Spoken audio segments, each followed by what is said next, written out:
ইসরায়েলের ওপর নৌ অবরোধ দিল হুথি।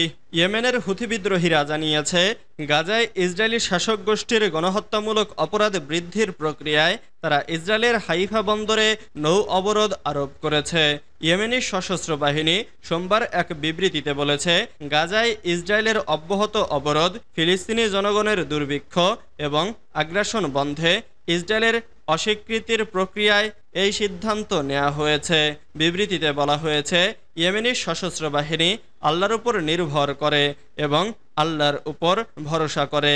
আল্লাহর সাহায্যে হাইফা বন্দরে নৌ অবরোধ কার্যকর করার জন্য নেতৃত্বের নির্দেশ বাস্তবায়নের সিদ্ধান্ত নিয়েছে। এতে আরও বলা হয়েছে, এই বন্দরে উপস্থিত বা জাহাজের সাথে থাকা সমস্ত কোম্পানিকে এত দ্বারা অবহিত করা হচ্ছে যে এই ঘোষণার সময় থেকে উপরোক্ত বন্দরটিকে লক্ষ্যবস্তুতে অন্তর্ভুক্ত করা হয়েছে। হুথি আরও বলেছে, তাদের এই বিবৃতির বিষয়বস্তু এবং পরবর্তী যে কোনো ঘোষণার বিবেচনা করার জন্য অনুরোধ করা হচ্ছে।